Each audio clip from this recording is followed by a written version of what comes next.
All right, so my nephew is really into World War II military stuff, and he requested that I build a special airplane for him, and he gave me a list of specifications, and he wants it to look like a World War II bomber with the proper insignia, and he wants at least 2 engines, but maybe 3 or 4, and he gave me this list of stuff. And he wants it to fly, but he also wants it strong enough to play with. No, I'm sorry, you have to pick. So what I did, I built this bomber boy, which seems to fly okay. I uploaded the video of it this morning. And it's got landing gear on it, but the landing gear is removable. So you can ROG it and store it on the landing gear, or you can fly it without if you wish. And it's pretty easy to do this landing gear. Let me get the plans here. Something that's not highly technical. I drew the plans for the plane, and then on the side view, I put the height of the props, and therefore I was able to figure out the length of the landing gear. Well, of course, it's rubber powered, so the landing gear is silly long. And so I knew I needed the nose gear and then the back. So I wanted it to clip on and off. And so what I've got is too small for you to see, but the landing gear comes up and then over and down and around the fuselage. So it clips right in. And then I just put a couple of little 16th balsa strips on the fuselage to hold it in, and that's it. And so it was a cinch. And yet, bending wire like that sometimes is a challenge for some people. So what you have to do is visualize in your head the part you want. Usually, if you're making a peanut, it'll show the landing gear piece that it's got to be. And there's a couple of ways to do it. First, we'll talk about tools. A very good wire cutter. You will not regret having a very good wire cutter. I used to buy cheap ones because that's all I could afford, and I finally got a good solid pair, and it's lasted me many, many, many years. And unfortunately, I let Deidre borrow it, and now it has glitter embedded in it. So it's very festive. A very good pair of needle nose pliers. I like the bent nose, and I like them with serrations so they can grab the wire. If you get smooth jaws, it won't grab the wire as well. And this occasionally needs to have the glue cleaned out of the jaw and all, but this pair is very high quality, although it says China, and I've used this for many years, and I've tried replacing it and haven't found a pair I like as well.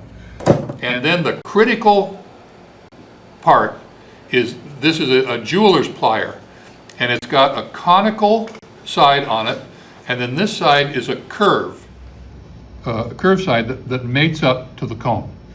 Most of these have 2 cones that you can get, but this kind with the cone and then the wrap around it, this is the bomb. What I like to do on my rubber jobs is I like to form the prop shaft, and I'll have it go off at an angle to grab the cam, and then I'll bend it back and put a loop so I can hook my winder onto it and just pull the whole assembly out and wind. And this is the thing that makes it possible to do that. So this is essentially my gauge for the main gear. Down a little lower. Oh, okay. Thank you. My gauge for the main gear. And in this case, I made this one by going up one side and back and down the other. But that's not really the ideal way to do it. But by doing that, I could start with this retainer thing and have it be really tight. So the best way to do is to start in the middle. So I want to make this piece, and you have to visualize how this piece is going.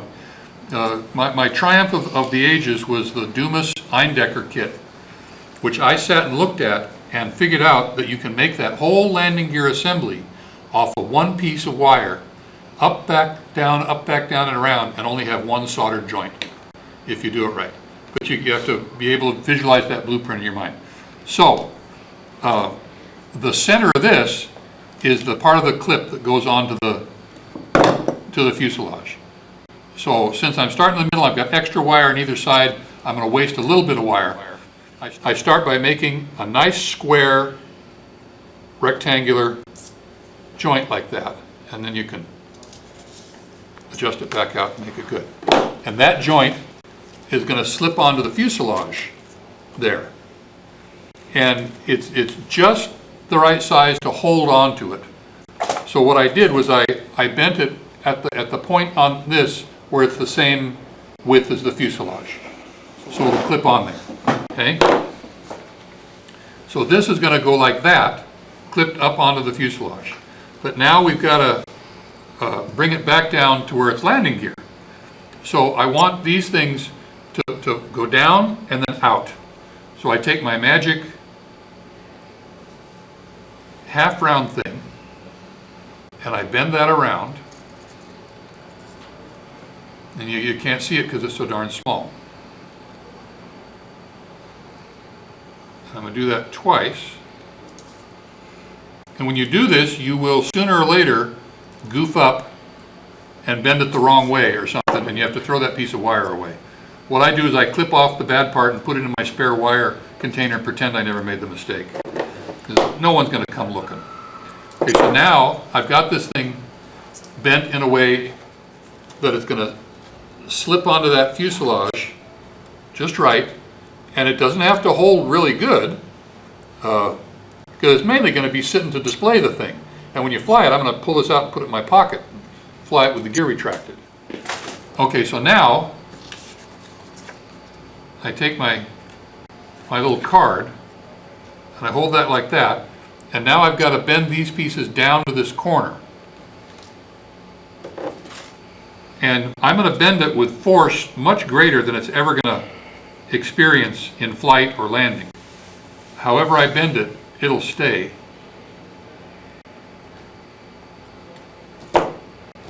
You can see that's not quite straight, but it's a start. It's pretty close. Okay, so that one's got to go over just a little more.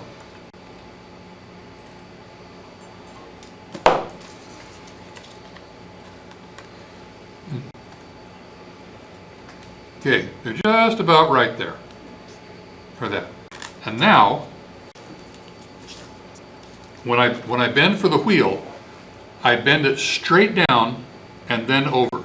Because I found if I take the angle and then bend it flat, the wheel kind of gets mixed up in there and it looks a little tighter. So I put this right on my card and I grab. This is where I want the vertical bend. So I bend it vertical and then out horizontal for the wheel. And I'm going to put back and grab the other side. And if I do this wrong, the plane sits crooked, so you don't want to do this wrong.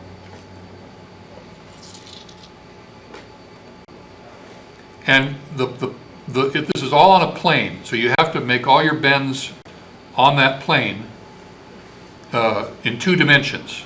Although this has a 3-dimensional part up there.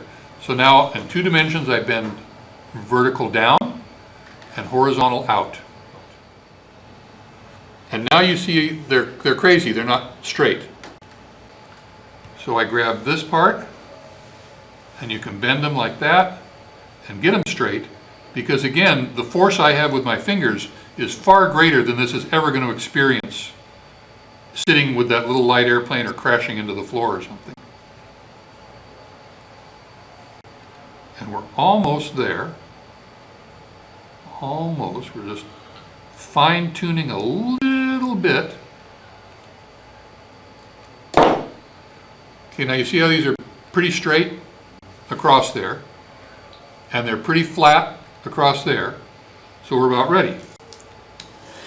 And now I take my magic PEC polymer wheels, which I dug through all my wheels last night, and I have all sorts of fun plastic wheels, but it's just hard to beat the PEC one.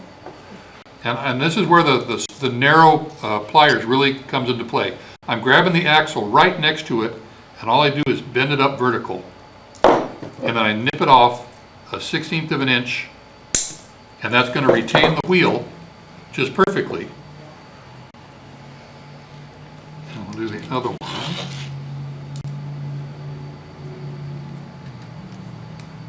Okay, so now it's sitting against that vertical bearing piece that I made for it. And I'm going to grab, and this is why I like the bent nose, because they come out at an angle.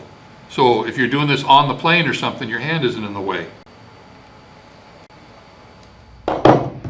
And again, with a really good wire nippers, cut it off.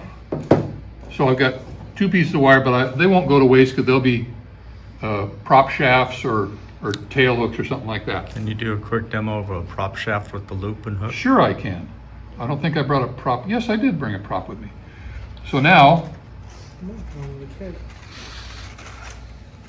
this pops right onto the plane, and there's my main gear on it. And if I can do it, it can't be that hard.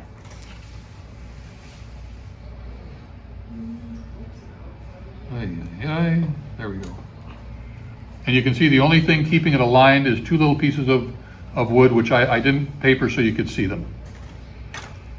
And on this one, I miscalculated just a little bit. It's going to click a little bit, but I don't think it's ever going to ROG.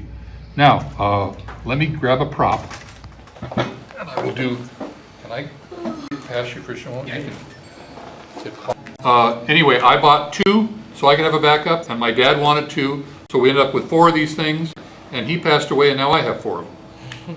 So, all right. So we have a straight piece of wire, and we're going to make a prop shaft out of it. So first, I start by using my curved bender, and way up at the tip, I put a little tiny bend in it, like that. Then I turn it around the other way, and about a 1/4 inch down on this, I make this, and I grab it and turn it some more. And now I've got a P shape with a little recurve there. Then I grab the P shape, and I'm going to bend against the edge of this thing out, and I'm going to bend it until the middle of the loop is in line with the prop shaft. Now this is not your reverse S prop shaft. This is a 1930s style. The problem is I actually live in the late 30s, early 40s, and this is how I do it. I don't have a bearing handy. I'm just going to, so now there's the hook, and it's a tried and true type of hook, although it's not as good as the reverse S. So you put your prop bearing and whatever washer you want, and install that in the nose, and then it pops out of the front. And here it is. Now all you need is a 90-degree bend to engage that freewheel cam, and you're in business. But we're going to go way beyond that. We're going to leave that in the dust. So first I'll start out with my 90-degree bend, and that engages the prop shaft and ready to go. Now in this case I can drop this out and form this loop freely, but I want to show you what a pain in the butt this is, because it's always like right up here next to this. So I now grab that 90-degree and I bend it back around so that it's an angle. And now here comes the loop bender, and I grab that loop bender, and it depends on what size you want the loop. I just want it big enough for the winding hook to go through. And when you squeeze it, it bends it part way, and then you have to kind of negotiate with the prop to bend it around.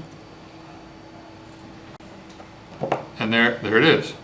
And now, because I have a really high quality nipper, I can get right in there and nip that sucker. So now it's got a nice winding loop built in there, and you take this and put it back into plane with that, and you can tighten it up just a little bit. Okay, so now I've got that bend that grabs the prop to drive it, and I can put my winding hook in there, pull the whole nose assembly out, wind the prop, and drop it back in. I don't have to transfer the rubber off this. Therefore, I don't need a O-ring on it. And so this is how I do it, and like that. So looking at the plans, you have to envision the part you want. You have to envision the plane, the 2-dimensional picture that it is, and all your bends have to be in that 2-dimension, and that's about it, and then have the right tools. So a real jewelry website will sell you the high quality one of these. Anything else? Piece of cake. This is one of my few skills that something I can actually do. I seem to be able to bend tubing okay, or wire. I bent tubing when I worked on stoves. I could bend the pilot tubing assemblies better than anybody. I had no other use. Is that music wire? Yes, this is hardened music wire. But maintain this? Huh? What, 25,000? This is hardened music wire. That's what, 25,000? Okay. I don't know what size this is. It's the size that these wheels like. Very small 25, push rod wire. 32,000, 32 Yeah, is big. but all these techniques work up to much thicker wire. There's a definite ending point where you're not strong enough to do it anymore, but I build small planes. Okay, Thank you. all right, we can do show and tell? I already did show and tell on the Bomber Boy.